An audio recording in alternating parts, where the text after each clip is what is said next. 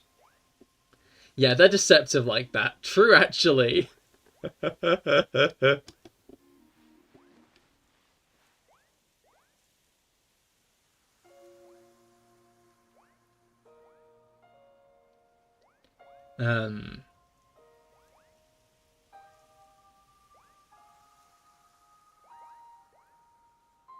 But, what was it called? Yeah, no, I'm... Again, I think it'd feel unfair for Typhlosion if Meganium and Feraligatr got Mega Evolutions, and it didn't. I think that would be quite cruel. Like, fundamentally, right, Typhlosion, Heatwave, Typhlosion exists. We've got Heatwave, Typhlosion. And that's good for it, you know. That's good for Typhlosion. That's good. Typhlosion deserves it. But it'd be a bit weird if these three got Megas and then Typhlosion just didn't. So I'm kind of expecting them to get regional forms because of that. But then again, Meganium and Totodile being in the same game makes me go, huh? Being starters in the same game with Emboar makes me go, huh? As is. Right, that's 9. That's 10. That's 11. That's 12. That's 13. That's 14. That's 15. That's 16. Okay.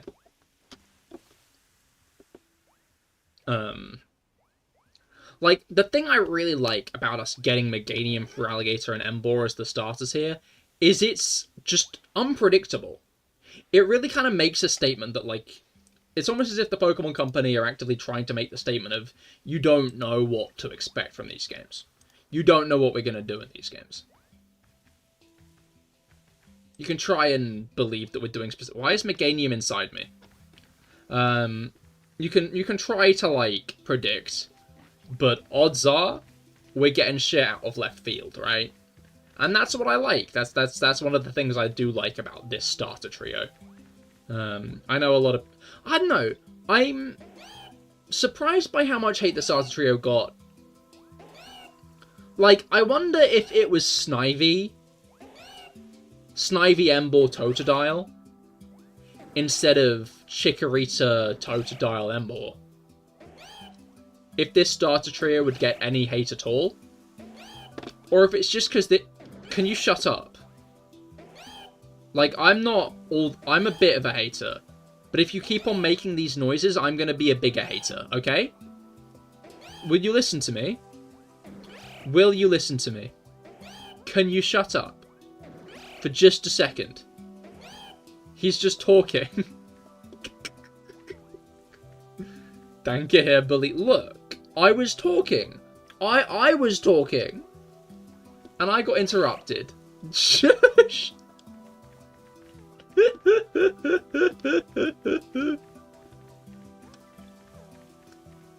But yeah, no, I do wonder how hated this starter trio would be if Meganium was something else. If it was like Torterra, or if it was like a Turtwig, Totodile, Tepig.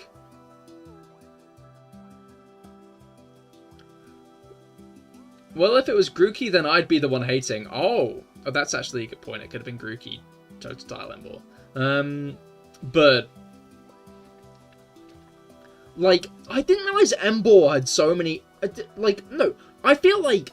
Who hates Feraligatr? Who genuinely hates Feraligatr? Right? To the point where people are calling this starter trio mid because Feraligatr's there. You hate Feraligatr. You're a Ferala hater.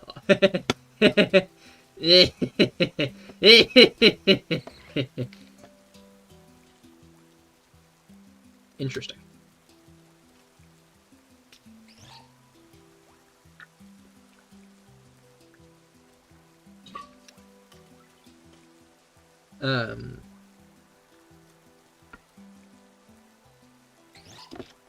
Right.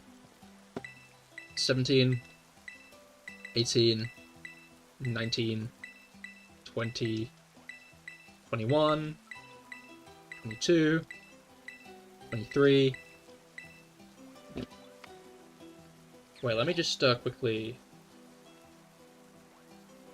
reset the counter down to 0, down to 0. But, and like, do you hate Embor as well, Felix? Are you an Embor hater? Because I did not know, like, I understand, like, some people don't like Embor because of the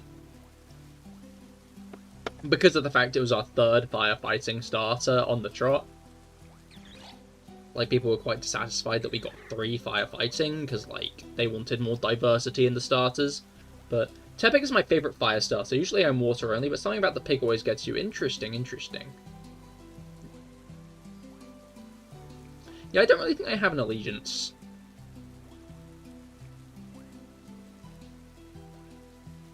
If I do have an allegiance, it's probably water. But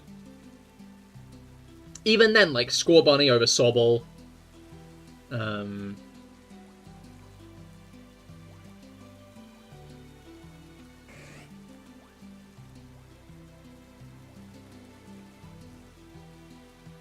Fennekin over Froakie.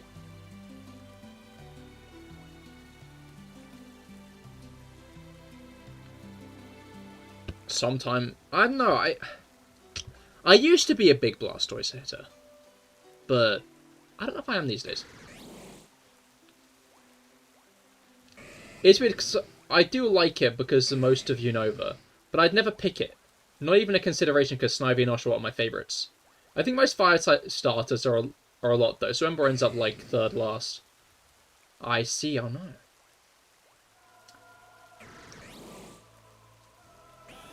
But Tepig's only a slight consideration. It was between Tepig and Chikorita for ZA starters for you, wasn't it? Are you serenading Meganium right now? Am I about to find an egg in here? Yeah, 21, 22, 23, 24. Don't serenade me, please. I'm gonna throw a ball. You guys chase that. And leave me out of it. I'm an apathetic parent, I am. I give them the ball to play with. So... yeah, I was thinking maybe now's the only chance I'll ever get to pick Tepig, but Fennekin exists. That is the issue, isn't it? That is the issue. Like, I will pick Tepig at some point, right? I have picked Tepig in the past, and I will pick Tepig again. Simple as that. But, right, like, Fennekin. Fennekin. And Fennekin's going to be in the... I hope Fennekin's in the wild. Fennekin's either going to be in the wild, or Fennekin's going to be a starter that we can choose later on in the game. Like, and I'm going to have it then. I want Fennekin, and, like, then I'll be benching my starter if I pick Fennekin there. And I don't want to bench my starter. I have... sometimes... I will consider benching the starter. But I don't think I've ever actually gone through with it. I don't think I've ever benched my starter unless I've been doing a Nuzlocke and it died. Even if we can't get Fennekin early, I'll still want Talonflame or Pyroar. That is a fair point, But all the same, like, my starter's a Pokemon I use into endgame, right? So, why would I want to know what I'd be using 2 fire types in the endgame? That seems a bit silly to me. Oh, there we go. There we go. Yarg me hearty, walk the plank. Yarg me hearty, walk the... Yarg me hearty, walk the plank. That's a thought, Dorsal Fin. We're about to meet all 3 of the first forms. Do you want to say which one you'd want?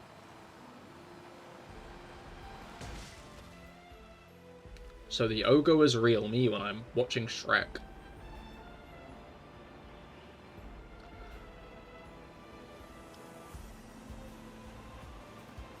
I wonder if the Shrek designs are actually going to change. Or if they're too far into production. I do have high hopes for whatever they give Meganium, though. There's a lot of space to build on. Yeah. No, I'd say one of my issues with Meganium is it's a very, like, bare design.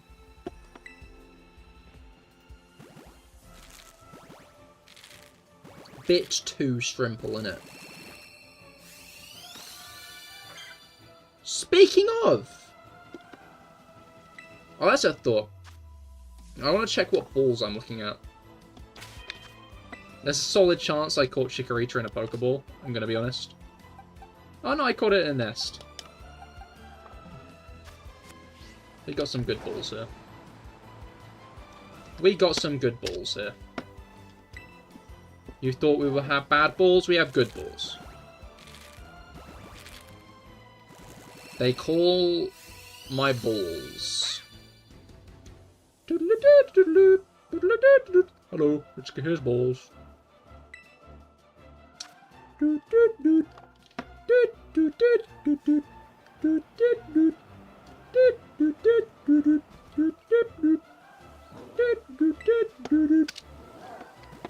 Crazy that Skype is shutting down this year. Are you excited for Patterrz and Furfrou on Switch? One of these is much more than the others, obviously.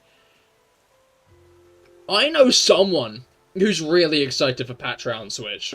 I know someone who's like Rob, are you fighting a monster right now, or can you comment? Can you give us your full report on how excited you are for Patterrz and Watchog on the Nintendo Switch? Furfrou is exciting though. I wonder if they'll add new trims. I wonder if we'll get any new Furfrou trims because it's a new game. Like, it's a new Kalos game. So I feel like if there's any chance for us to get more Furfrou trims, I'm fucking livid.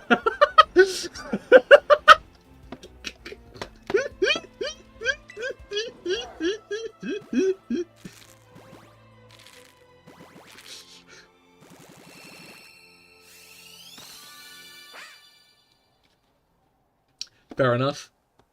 Can't say that.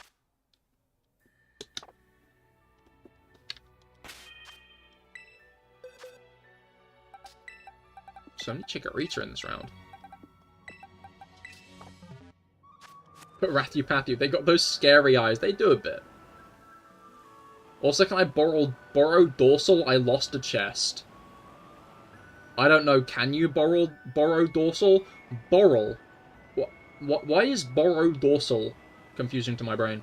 Anyway, yeah, new Furfrou trims would be cool. Imagine if we get a Mega Furfrou based on its trim. Or do you think Mega Furfrou would be like an Alchemy where it would combine them all into one?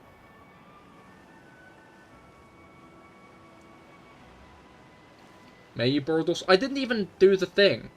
Yeah, I was fighting Stinky Boy, then Big Bear came to give it a hug.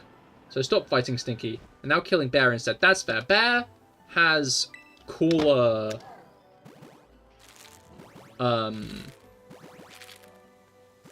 loot armor.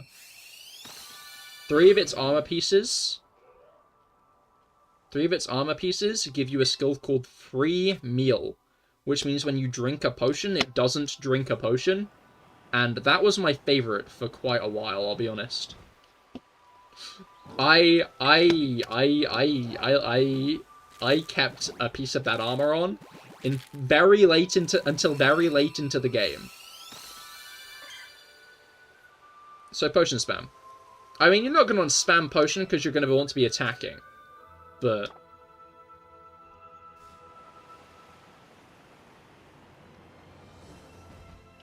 there are some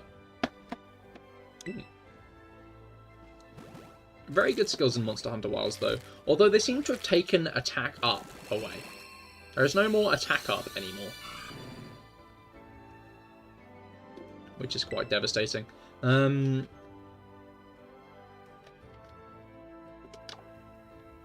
Also, what do you think of the spider? The ballerina spider. I love the ballerina spider.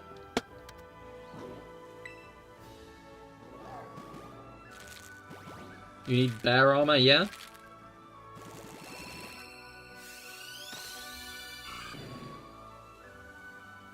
The what? The ballerina spider.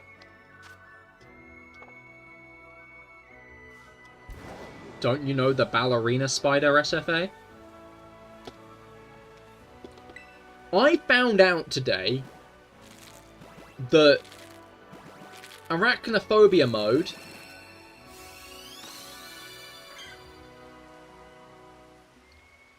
doesn't get rid of the big spiders.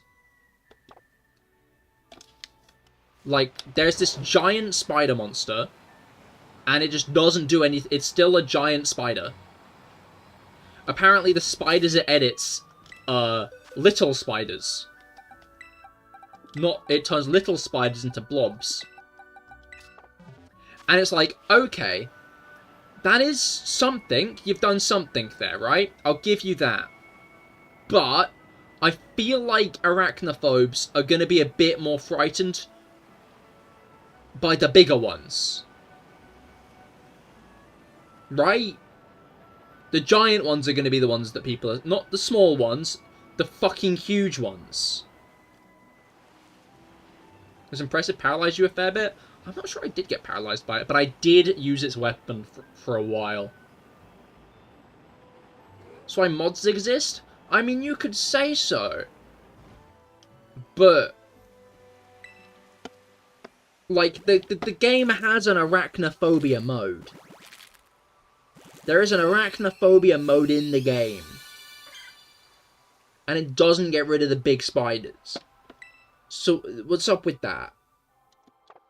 Sometimes smaller is scarier? I mean, yeah, but not with spiders. Smaller spiders, I'm chill with. It's the big ones I hate.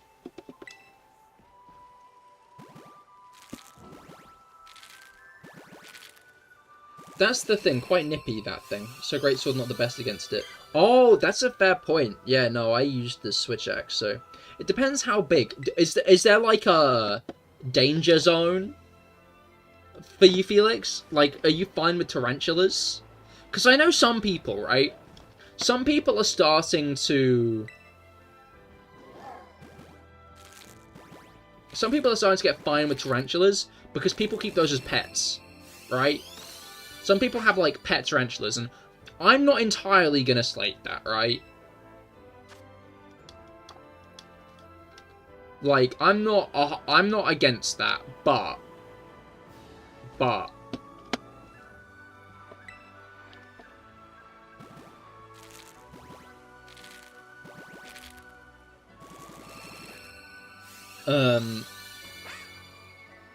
And it doesn't eat the big spiders, so download a mod that erases all spiders. Spider boss fight? What spider boss fight? Yeah? No, that is fair. But, again, my point is more... like, if it's got the arachnophobia mode in the game... What? Like... Again, some effort's better than no effort at all, I'll give them that. But...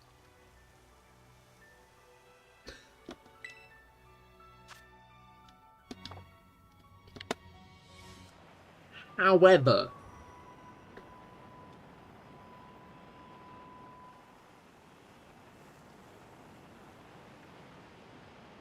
I thought about it too much and it made me shiver, so I have no response.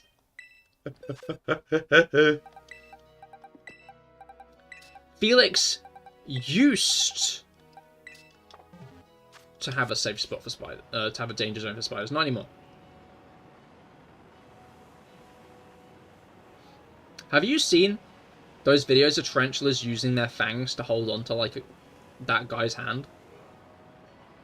But they don't dig the claws in. They just use them to balance. They just use them to, like, hang on. But I'd still be bricking myself, because he was like, yeah, this tarantula is super poisonous. And I was like, okay, that's great. Get it off your hand. That's awesome, man. Don't do that. Like, I get it, right? He's got trust in his spider. He trusts his spider not to attack. But, like, are spiders sentient enough for that?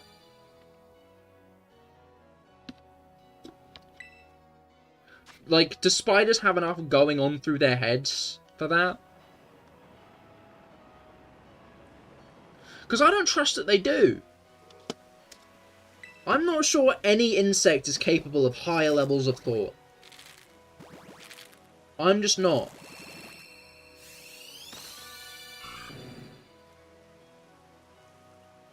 Like...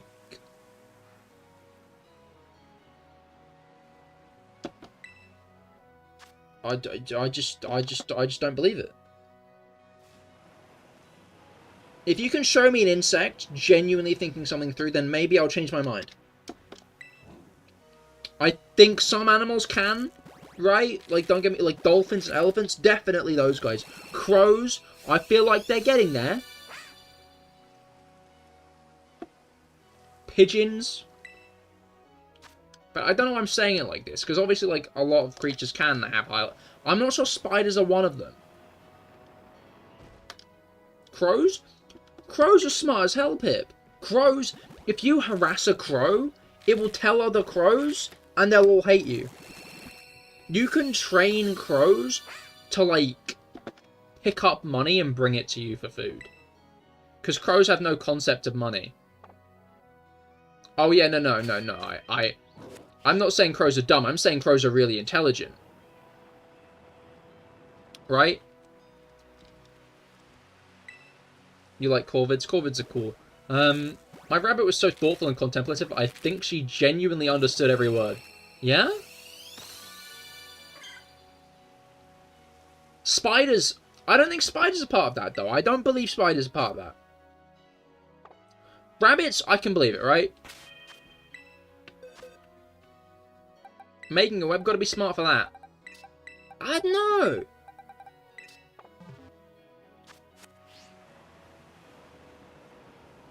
Like, that's in their bones. Their exoskeleton.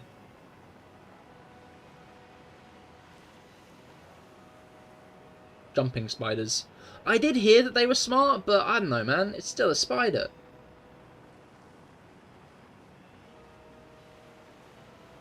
Yeah, they're like little minions rather than their own enemy.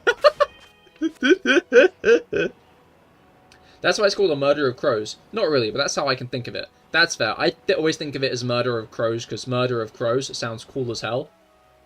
Because murder of crows sounds fucking awesome. Kepler, hello, how goes it? I'm home early because of dentist. Exciting. I hope you have all your teeth still.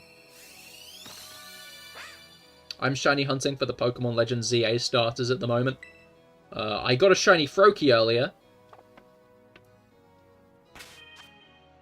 Which is now a shiny Greninja.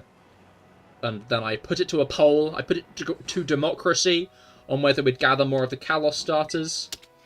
Or, potentially shiny hunt the new starters in ZA. And the latter one, so... 5-star Froakie, 5-star Froakie indeed. There'll be one way off in the distance, just watching, and the other will be dragging food to them. Oh, crows, I see. Parliament of Owls is cool, but also I've never thought of multiple owls hanging out at the same place. Yeah, no, like... It sounds cool, but I don't think I've ever seen two. Chikorita's one of the starters. Indeed, the starters! The starters for Pokemon Legends ZA. Do I have, like, a good order of them? Yeah, let's just... Yeah. It's Chikorita, Totodile, and Tepig. And that is the 3 starters for ZA. Which is an interesting choice. The main thing that intrigues me is the 2 Gen 2 starters. We're so happy right now. That does probably mean Meganium will get something. Will it be a Lumosian form? Will it be a Mega Evolution? We'll find out. Especially after the betrayal in Pokemon Super Mystery Dungeon from you.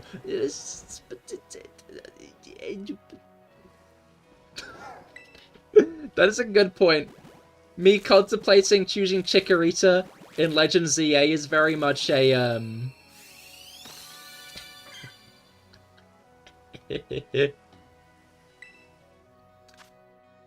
Maybe I should see if the Chikorita fandom forgives me.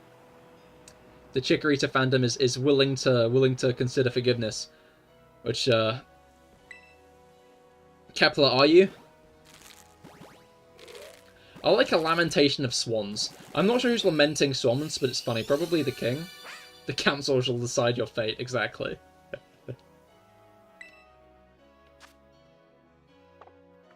Again, I don't think it'll be Tepig just because of Fennekin. I'm the only Chikorita fan, making me judge, jury, and executioner. Yeah, that was my implication. Have I? Yeah, I have. Alright, we'll see, but it might be one more round of eggs after this, because obviously they take like 40 minutes to get through a full thing. The one who's eating them makes sense. He does? That makes sense, actually. I wouldn't be surprised. That is a rumor I would believe with my whole heart. He probably does do that, doesn't he? He probably does.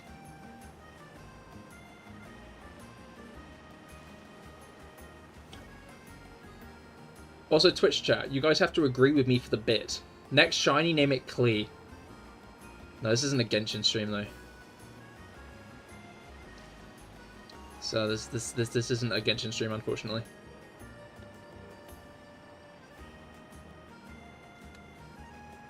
Yeah, only royalty can eat them. On a select few who go to Oxford Uni. I thought it was just the king owned them. I didn't realize the king was allowed to eat swan. That's fucked up. Like, why is that a thing? Is that that's genuinely a thing? It's not just the king owns the swans. The king is the only person allowed to eat swan.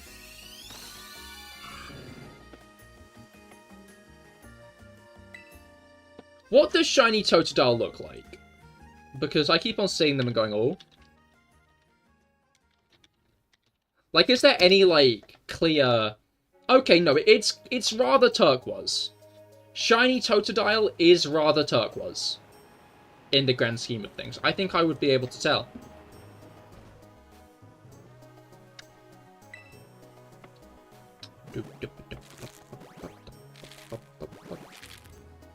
I like that series of the guy who's rowing down the whole length of the Thames. Like, the whole fucking Thames, this guy is like, start to finish. He's gonna have to row through London, which seems dangerous, I'll be honest. But, best of luck to him, I guess. In fact, I think he's already done it. I think it's already over. Successful or not. He's just releasing videos on it. Well, he's just only just releasing the videos on it. Because, yeah, I can check, and these are red. Yeah. So if I'm that worried, I can just go whoop. But, it was funny because early on, when he was still wading through the Thames, he kept on, like, finding swans. And getting really panicked by the thought of them attacking him, and that amused me greatly. Mostly because he didn't actually get attacked in the end, to be clear. If he actually got attacked by a swan, I don't think I would have been amused. If he'd actually been attacked by the swan, that would have been quite fucked up, I believe. But since he didn't, I can laugh about it with a clean conscience. Because I'm a morally upstanding person. How much damage can a swan do?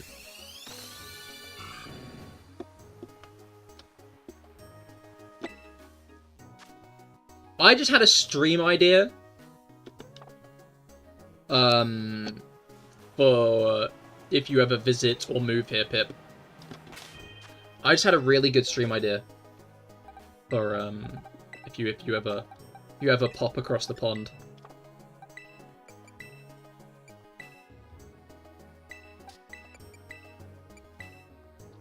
Base 87 attack, is that good?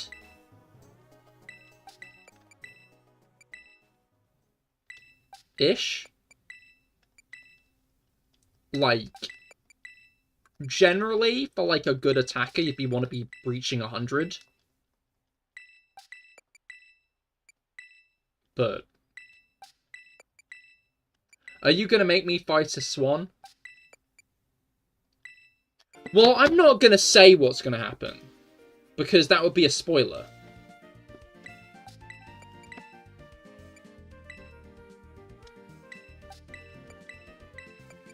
BST is so interesting. Whose BST is this? Who has base 87 attack?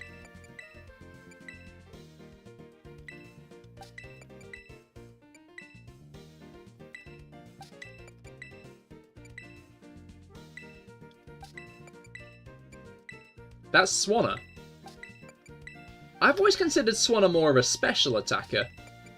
Is Swanna really higher physical attack?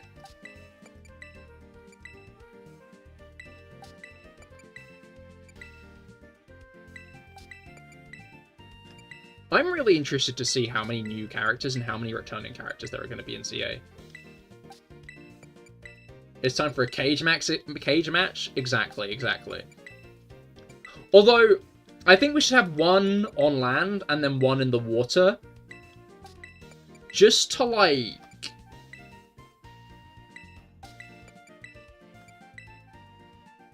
ensure that it's a fair fight, right?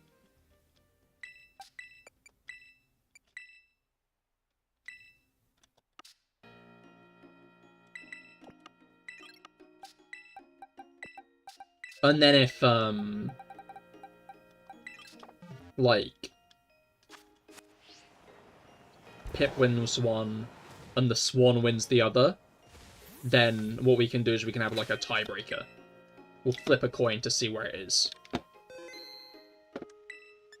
Or maybe we'll have, like, a mixed water enclosure, you know? But there's both. That seems reasonable, actually, yeah. Maybe we should just do the fight in that instead.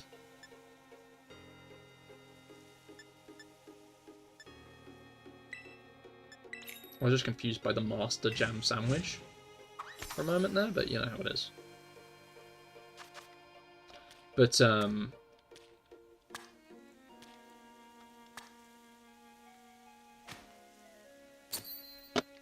guys, no, I can't swim.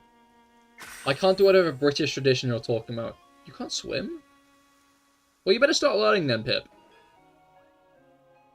Because you can't expect the Swan to be fair. You know?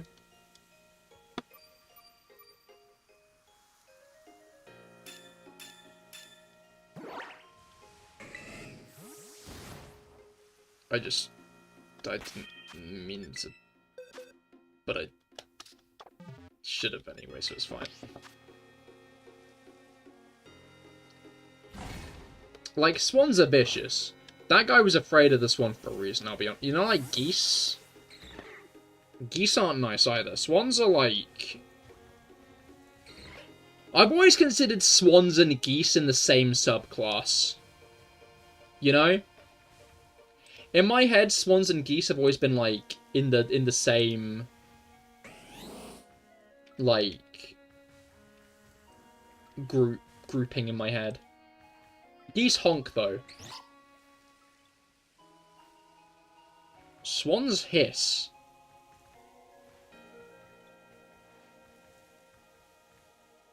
It's okay, Pip. We've all done it. You'll be fine. In a fight to the death, if you tie its head in a knot, you basically win instantly. Yeah, no, yeah. If you can tie its head in a knot, that's the advice that is the advice they give Pip, but it's a trick. It's a trick. You know what? I shouldn't tell you. This is like when they when like builders mercilessly take the piss out of new builders for like no reason other than they just like being assholes. Swans are cooler. Also true, actually. Yeah, that's a good point.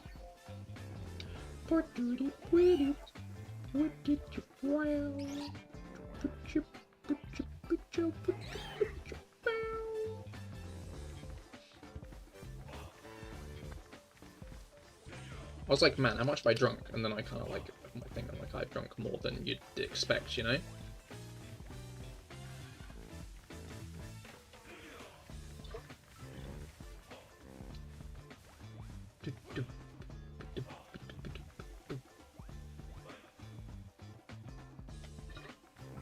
Alright.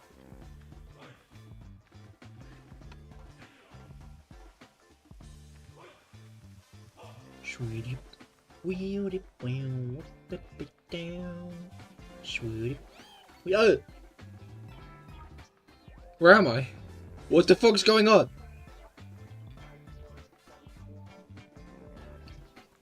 I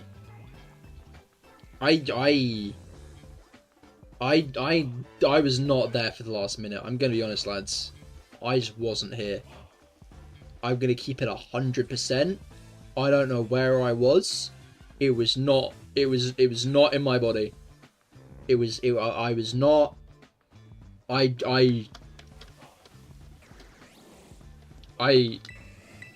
2, 3, 4, 5, 6, 7.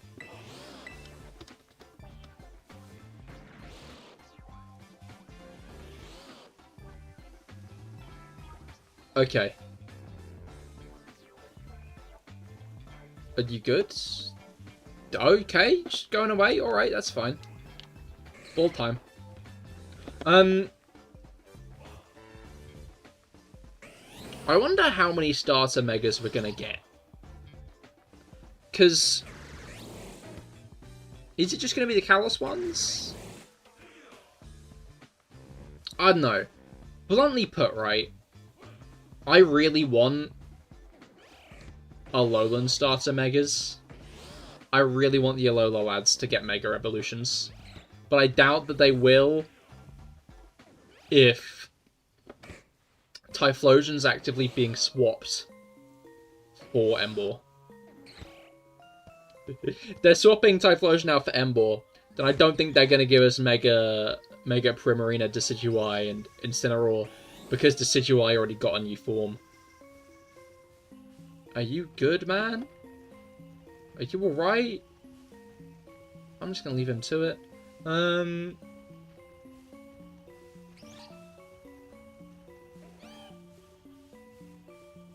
you good? No, I don't. You don't even have collision, do you? I forgot. There you go. There you go.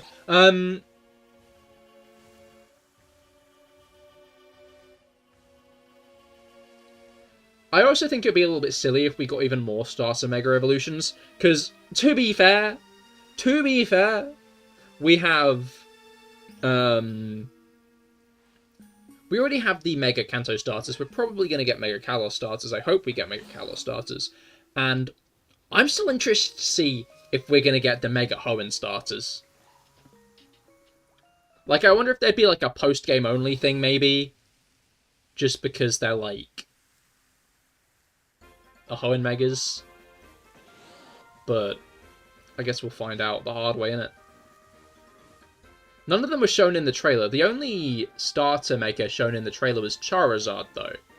Which I think is worth noting, because Blastoise and Venusaur weren't shown off either. In fact, there were 4 starter Pokemon shown off in the ZA trailer. That obviously being Chikorita, Totodile, and Tepig, and then Charizard. Those were the only 4. We didn't even see Charizard in the wild. We don't see where you get Charizard.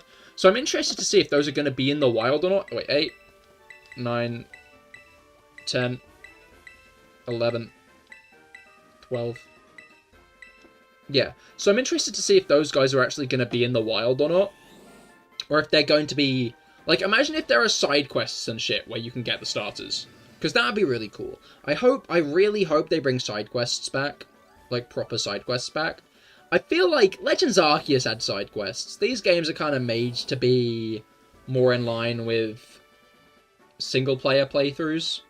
So I hope we get some, like, a decent chunk of side quests in ZA. I hope there's a nice chunk of them. Because, again, like, Lumio City Ghost Girl is, I think, one of the most iconic things. They're going to have to touch upon it. They're going to have to touch upon the Ghost Girl, and I wonder how much they're going to. How much of the Ghost Girl we're going to see. But I guess we'll have to wait and find out for that one, eh?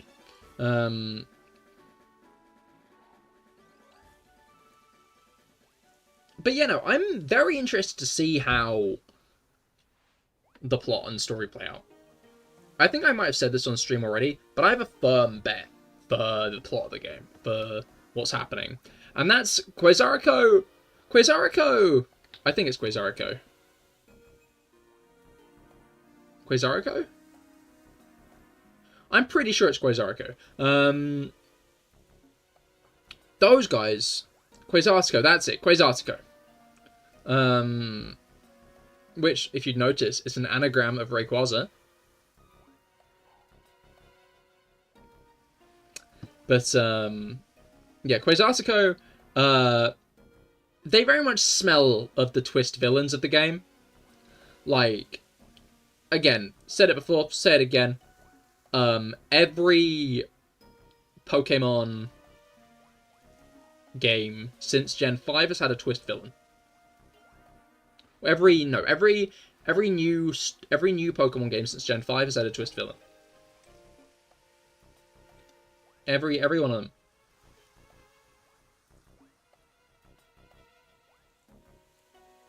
Quasartico, Legend ZA. Did you make the new legendary is Mega Articuno? Wait, shit, that's so true. I did see an interesting point. I don't think this is real. Not real. It's a theory, not a leak.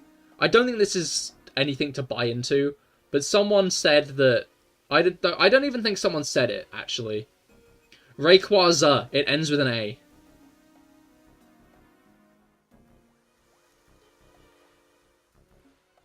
Zygarde starts with a Z. Rayquaza ends with an A. I think it's a stretch. But I also can't get the scales on the A out of my head. And I can't help but wonder... Oh wow, all this for the Black Rayquaza from the anime, exactly. That is a good point. That is a good point. I hope Urbane isn't a villain.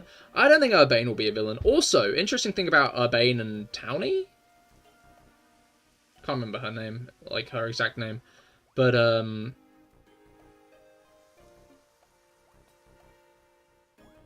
her art, her key art has her with a Mega Ring. So I'm hoping that our rival will have a Mega from earlier on, because the main character already has a Mega Ring. The main character, in cutscenes that clearly take place very early on in the game, they already have the Mega Ring. So unless this is some debugging thing that they forgot to remove, but I doubt it. I doubt it is. Unless it's some debugging thing that they forgot to remove, that might mean that we're looking at, what was it called? Getting a Mega Ring early on. Wait, okay, so 13, 14, 15. Oh. But it makes me wonder if Karina will be involved in us getting... Their hair is almost Ordino coloured. The A in ZA is Ordino. I hate to say it, Felix, but their hair is straight up Hisui Zoroark coloured. That isn't even a bit, like, it's straight up Hisui Zoroark coloured. Even in, like, the taper. Even in the, like, gradient. Which, I feel like probably isn't anything. Odds are it's nothing. But, what if it's because we're gonna get Mega Hisui Zoroark? You forgot about that guy? Hey! I would go wild for Mega Hisui Zoroark, honestly. Because, no, think about it, right? I'm not sure if it's directly implied or not, but the prevalent theory is that Hisui Zoroark originates from Kalos. The people who tormented Zoroark and made it run were from Kalos.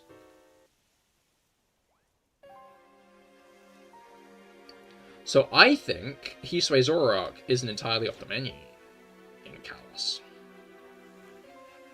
Maybe it'll be like a Blood Moon Ursaluna, or a Blueberry Academy Kleavor type deal. which I think would be quite cool. Okay, so what's that? Is that 14 or is that 16? Let's go 17. 18. Oh. No, I'm gonna check on the actual numbers. We got them so quick last time as well. Like we got all 30 so quick. Okay, we have 12 left. So I was right on 18 actually. That's crazy. That's the Pokeportal Cahir.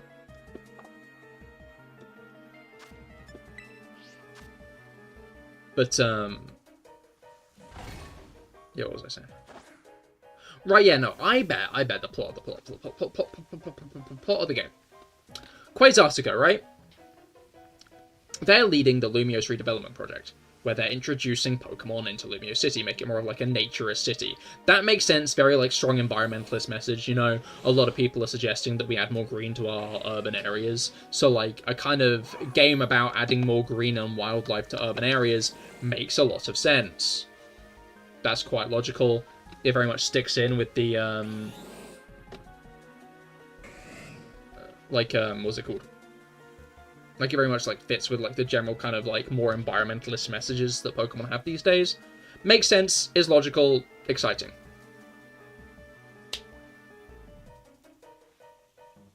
What if they're trying to re-urbanize Lumiose City? What if they're trying to introduce wild Pokemon into the area because they have relocated or rebuilt or entirely reverse engineered the ultimate weapon, and it's now sitting under Lumiose, and they want to power it up. They want to kill all the Pokemon in the city to power it up.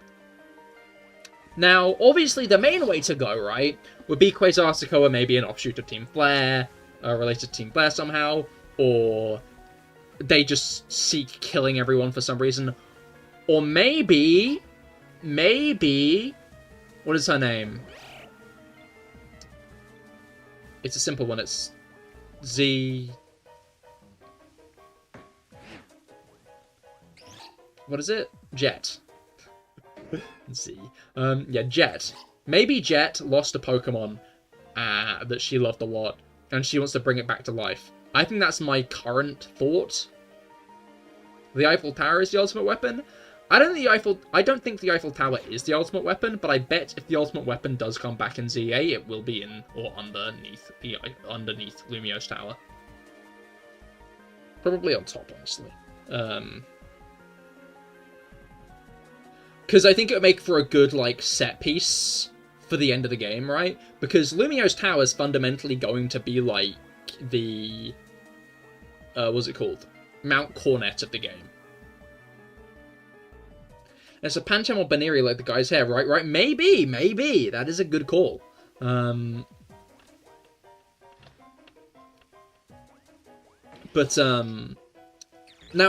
People have said it before, people will say it again. Maybe she is just secretly a good guy, right? Maybe she's not actually a villain. Maybe she's not trying to kill a bunch of Pokemon to fulfill her own goals. But I think it makes a lot of sense. Like, what's the plot of the game going to be? And, like, Zygarde's going to have to come into it somehow. And obviously, the ultimate weapon powering up in Lumiose City. Zygarde teams up with you to stop it. Shrimples. But then again, that brings up another question. What is A? What is A? To be fair, Legends Arceus was called Legends Arceus. How do I put this? Wait, let me collect more eggs first. 19, 20, 21, 22, 23, 24, 25, 26, 27, 28. Almost. Yeah, no, to be fair, right? To be fair. No, wait, okay, let me start from ground zero here. Arceus in Legends Arceus isn't caught until... Like, Arceus is the last Pokemon you catch in the game. It's not the last Pokemon you catch in the game, right? But, like, you're expected to have a full Pokedex when you catch Arceus. You capture every Pokemon and then you catch Arceus. That's the gameplay loop of Legends Arceus, that's its thing. But it very much haunts the narrative. Volo wants to meet Arceus. People talk about the almighty Sinnoh as the god of Sinnoh. which very much makes you think it's Arceus, right? You're going to expect it's Arceus, but then it becomes clear it's Dialga or Palkia as things go on, as people have clearly confused Arceus for Dialga and Palkia. So while Arceus isn't actually in the narrative until the post-game, its shadow is very much there, which I find interesting.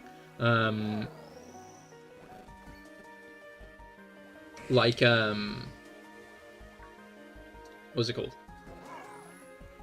So, Z and A don't necessarily have to make an appearance in the main story in any big degree, right? Zygarde maybe just takes an interest in the player, and using them to stop the ultimate weapon or whatever, using Zygarde to stop the ultimate weapon or whatever, isn't necessarily a required factor, and is just like a potential side thing in the other goals, kind of like how collecting all the Pokemon is a side thing in the other goals, because you don't have Arceus for the main final fight, and it's just Xerneas in your battle. But I really do wonder what A is and what A is going to represent, right? Because A's got to... Oh, are you shitting me? I was really expecting that to be a second one by now. A's got to mean something. And what does A mean? The way they've styled A very much makes it seem like a Pokemon. So it probably is, but what Pokemon is it going to be? Is it going to be a squirrel? Is it going to be a tree? That was, like, rhyming, and that's quite funny, I think. You know how it is. You know how it is.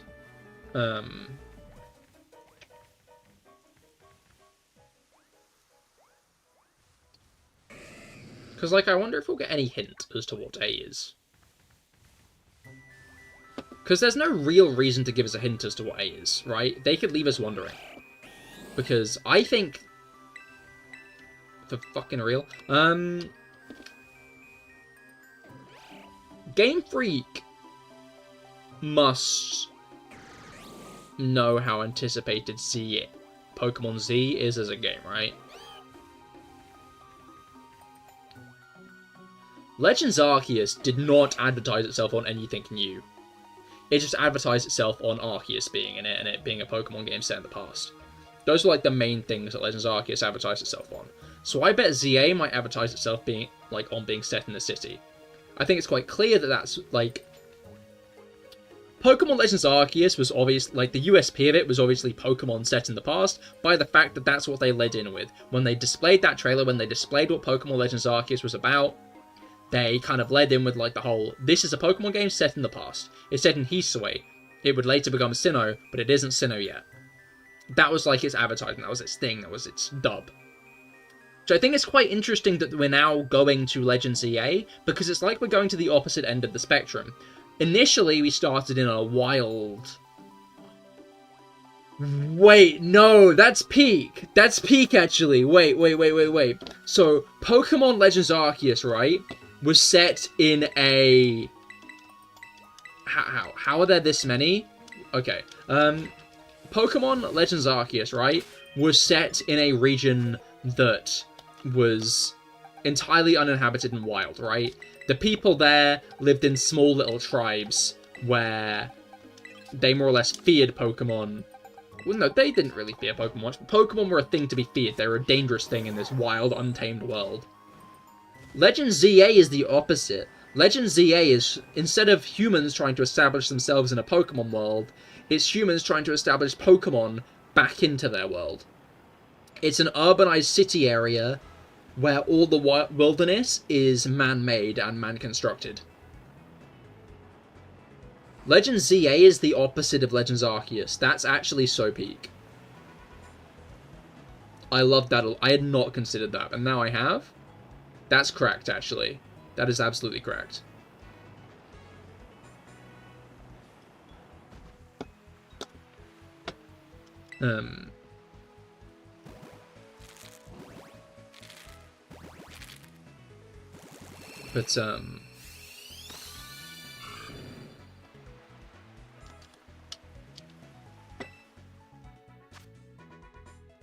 Yeah, no, that's really cool, actually. I love that. That is a very interesting thing, though. Wait, I'm gonna take a drink, quickly.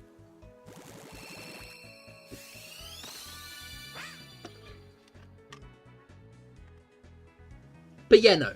Legends Arceus was advertised as a Pokemon game set in the past. Origin, Dialga, and Palkia were entirely unknown to us going in. We had no idea they were in the game. But I did, like, and that was, like, an active choice on Game Freak's part, which I find whack.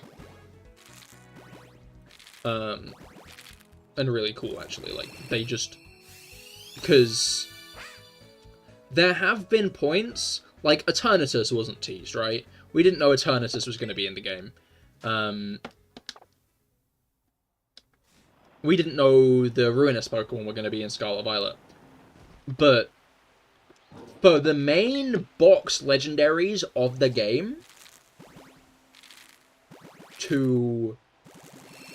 be... entirely hidden from us... Well, not the main box legendaries. The main box legendary was Arceus. I guess looking at it through that lens, it makes a bit more sense, but... no, like... The fact they hid them from us, like... It makes me excited for what they might be hiding in ZA. And I wonder if they're just going to straight up hide whatever A is. If A is going to be just an entire secret. That we don't find out until we're there. We're facing it down. As we have to go, what the fuck is that? You know?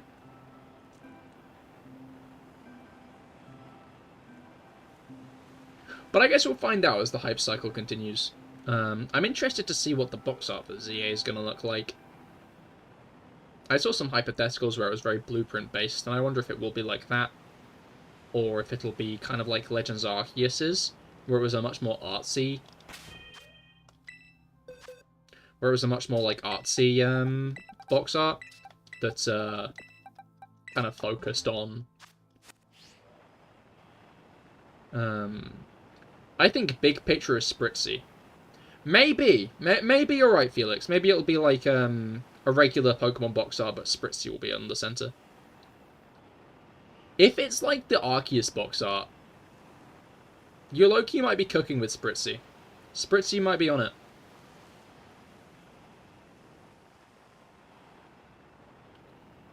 Because I wonder if they do box art like that, of maybe the player staring down one of the streets into, like, at Lumio's tower. If they'd choose, like, Bunnelby and Fletchling and stuff, like they did choose, like, what was it, Starly and Bidoof and stuff. Or if they'd go for, like, Spritzy and other, like, maybe more urban Pokemon. What's the Arceus box art like? I was gonna fucking look it up, I'm gonna be honest. I was about to look up the Legends Arceus box art. I have it next to me. No, I just tipped my Switch games over. They are not stable. Okay, so... Oh, okay. The Legends Arceus box art is a lot more, like, unconventional than I thought it was. Because, obviously it's got Rowlet, Cyndaquil, and Oshawott on it. Obviously it's got Pikachu on it. Pikachu's there. Duh. But the other ones are Lucario, makes sense. Bidoof, makes sense. And Rhyhorn. Rhyhorn is such an interesting choice. I love the inside as well, which is like the map of Hisui. The one thing that I find fucking whack, that I find so fucking whack about Pokemon games these days, is the fact that they post an entire region map. An entire map of the, like, area we're going to be exploring. As one of the first bits of promotional art we get for the game. Like, that was, I think, the most insane with Paldea to me, right? Because Paldea was our first open world Pokemon game, right? We saw the entire open world as one of the first bits of promotional material of the game. It was an open world game, and we had a map of said open world game off the bat. Which was absolutely, like, that was insane to me. I'm not sure if it hit everybody as hard as it did me, but, like, I was, like, jaw on the floor when I realized, when it, like, clicked in my head that we had the entire map of our open world, of the upcoming open world game, spread out before us. And ZA is no different, to be fair, because ZA is also seemingly open world. Unless the wild zones are the only place we're allowed, but I doubt it. I'm sure we'll be allowed to, like, it really makes it look like we'll be able to roam wherever we want in Lumio City. The only obstacles will be the buildings. We'll be roaming through the deep alleyways and the back streets, and even through some arcades in the city, as is seen by some of the, like, screenshots in the game are quite obviously taking place in, like, arcade in, like, the indoor high street kind of indoor shopping place type beat, to be clear. I guess shopping center is maybe a more agreeable term these days, but like, I'm guessing there'll be some enterable buildings, but I don't think there'll be many, is my hot take, I don't think there'll be many. And before people start criticizing Pokemon for being lazy, think about it. GTA? What buildings can you enter in GTA?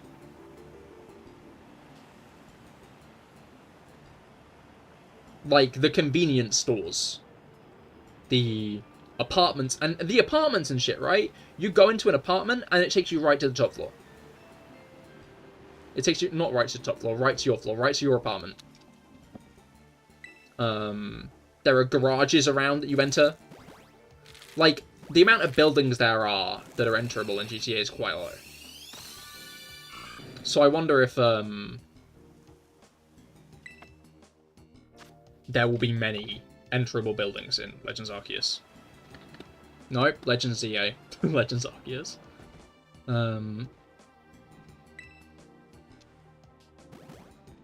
Like, as cool as it would be, I'm just not expecting it, right? As, like, would it be cool? Yes. But, like, has anyone here played Spider-Man? 1 or 2? Because those games don't have... Do those games... Yeah, do those games have many building interiors, Rob? Like, building interiors you can go into and explore? Because I might be entirely wrong on this, but I have a theory. I might be entirely off the mark on this, but I have a suspicion. I did not notice the very, like, hired Pokemon sign on this building. That's adorable. Legend ZA is GTA 5 when you think about it, but you're just stealing wild Pokemon rather than cars. That's actually a really good point, because it's a little known fact, but,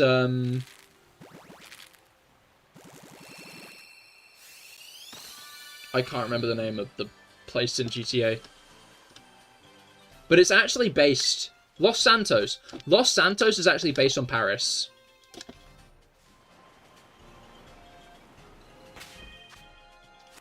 Yeah, Los Santos is actually based on Paris. It's a little known fact, but it is a few, but only really in story missions. But after you've been in them, you can go in again. And I'd be very unsurprised if a lot of the buildings aren't the exact same in ZA, where maybe there are a few that you go in for story purposes. But French game, that's why the MC is so instructive. Exactly.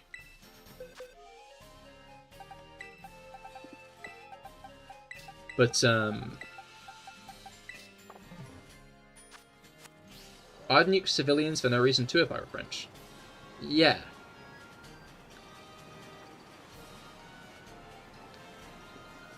But, what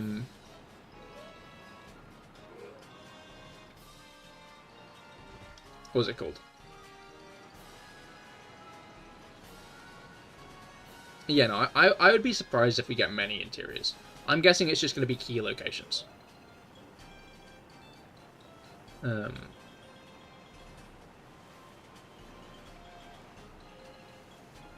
But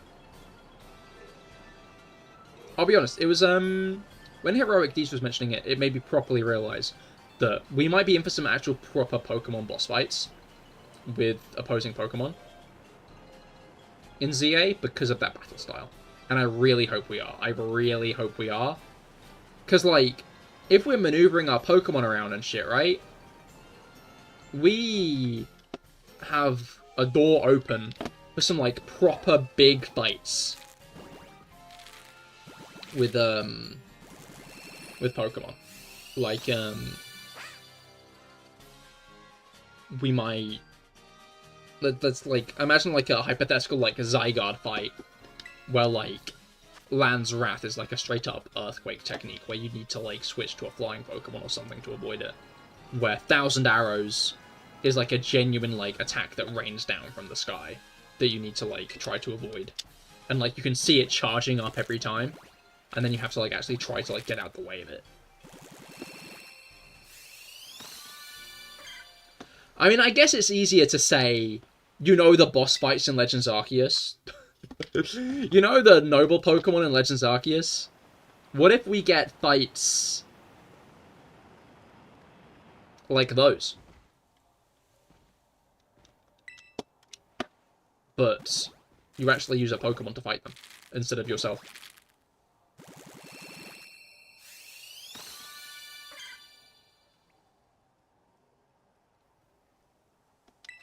Instead of throwing calming bombs, you need to knock them out.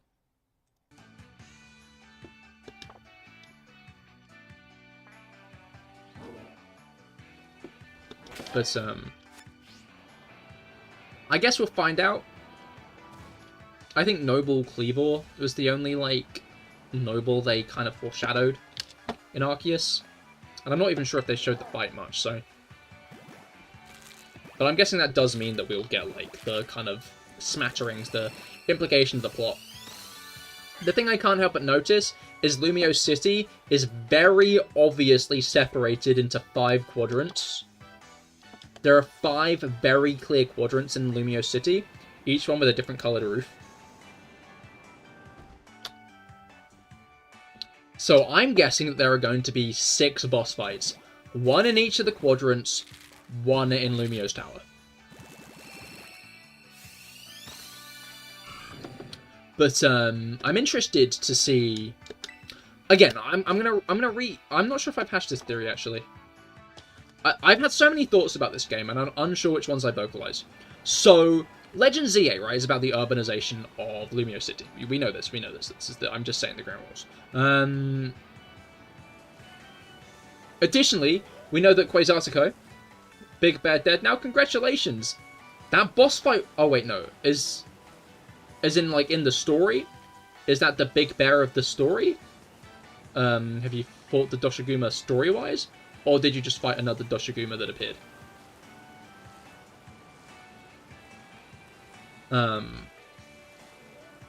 Story, yeah, nice. I fucking love that fight. I was mentioning it on, yesterday to like, you and Arcu. That was awesome. That was fucking, like, that is one of my favourite moments in the game. As it all comes to a head in this really, like, intense, really cool way graphically. Like, my jaw was on the floor the whole fucking time. I love that. Absolutely adored it. Monster Hunter's peak, man. I love Monster Hunter. But, where was I? Right, yeah. I'm an idiot. Where am I? Stupid Town, I guess.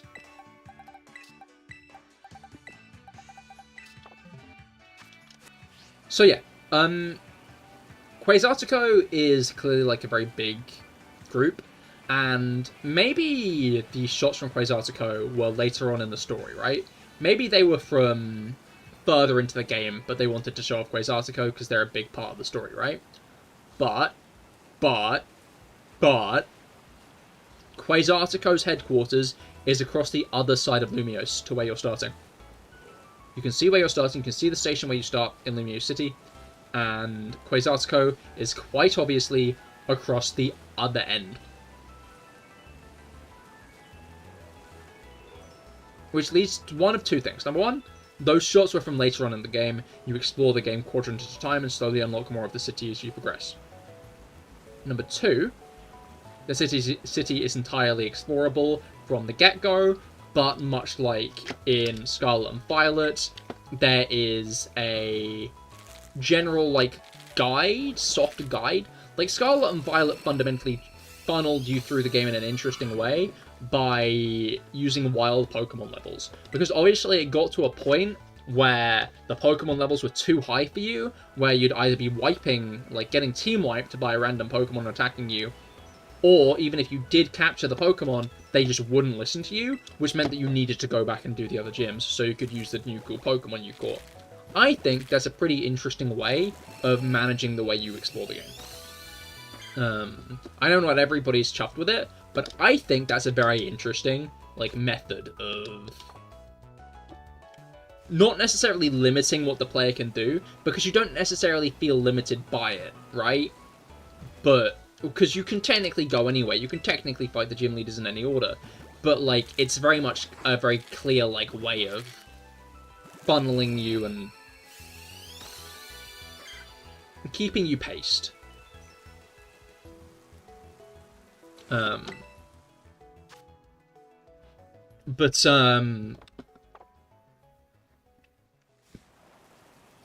So ZA might do that. Or, final option, what if, as you explore and traverse these wild zones, the Pokemon in these zones get stronger? As you capture the Pokemon and research them like you did in Legends Arceus, for Quasartico, who might have recruited you for this task, you give them the data, and when you give them the data, more Pokemon starts appearing. So initially it's just Bunnelby and Fletchling and Spupa, but then all of a sudden, Mareep and Fluffy starts appearing as you progress, you know? Stronger and stronger Pokemon starts appearing. Which means that you can go anywhere to any of the areas whenever you want, and you, like, help manage them and level them up.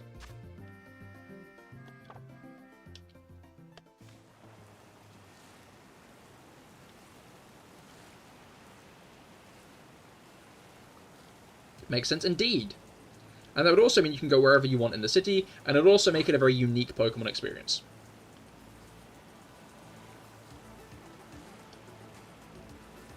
The 5 regions could progress independently too. That was my exact thought.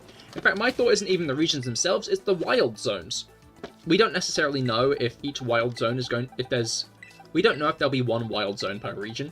Per region in the city. From the looks of it, they aren't all that interconnected. So I could see there being more than just 5 wild zones in the game, and maybe you level them all up independently. So it would also create an interesting thing, because, like, so you could hyper-research Area 3, for example, giving you a ton of maybe water types, and it also pushes up an overall appearance counter or something. Exactly.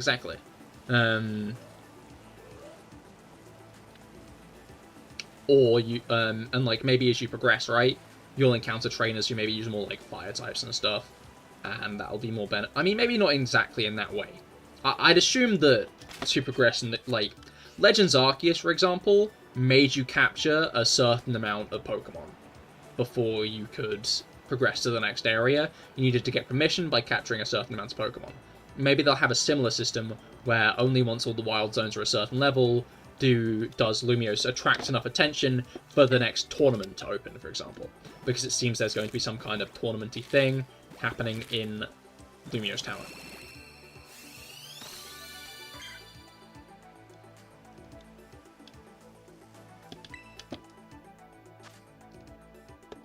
Which I'm guessing is going to be a big plot element of the game and maybe one of the main story beats. But I guess we'll find out, because Legends Arceus fundamentally made itself distant from the main series by kind of getting rid of... I mean, it didn't quite, because to be fair, there were still boss trainer encounters, like Irida and Adaman and other characters fought you occasionally. And then the noble Pokemon kind of were very similar to totems, except they kind of used the whole man versus nature side of they kind of hammed up the whole man versus nature side of the game, where you actively had to fight the Pokemon yourself, more or less. Your Pokemon were assistants in the fight, but they didn't win you the fight. It was a fight about your own skill, rather than how well you trained your Pokemon. Which I think worked quite well for the game, given the fact you could capture, like, level 40. Like, if you'd got lucky, you could have caught a level 40 Rapidash within the first 5 minutes of the game, right? Obviously, said Rapidash would not listen to you, but...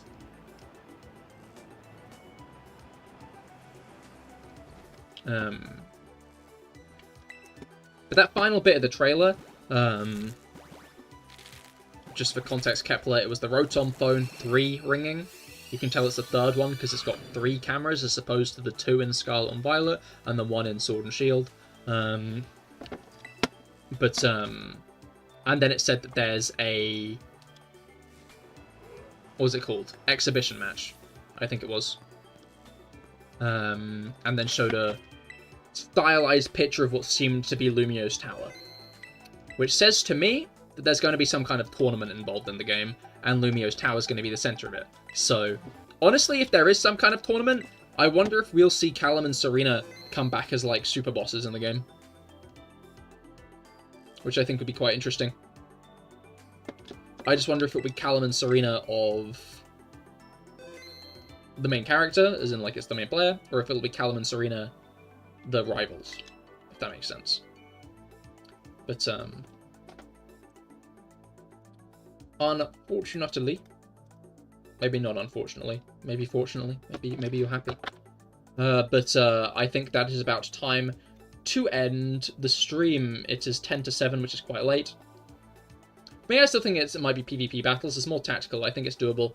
I hope there'll be PvP battles, right? I hope there'll be PvP battles. Obviously, the latency might end up being an issue, but I hope there will be PvP battles. I don't think that was what that was implying, though, because it was talking about an exhibition match, which says to me that it was some kind of plot thing that you'd be watching. Plot twist. Final Mega Boss is Farina. She's invading. But, 10 to 7? Oh, so 10 to 11. It's 10 to 11. It's not 10 to 7. What time zone is bro in? Judging by Mario Maker PvP, I doubt they'll do the multiplayer, right, lol? Yeah, no, that's the worry, isn't it?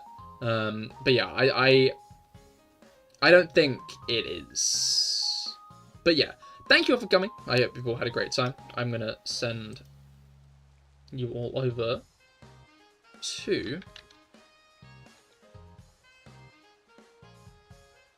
to Monty Robbie. Can I get a link to Monty Robbie over here so I can...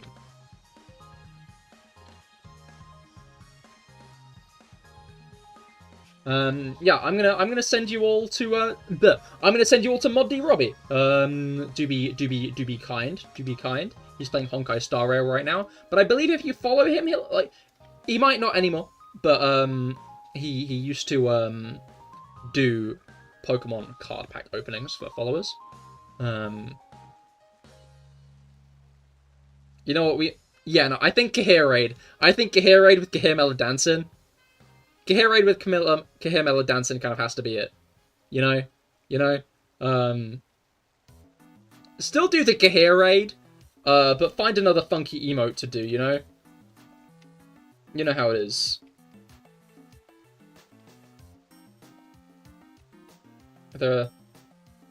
This guy's cute. Do him. Do him SFA. Do Cahir Raid with him. But yeah, thank you all for coming. I hope you'll have a great...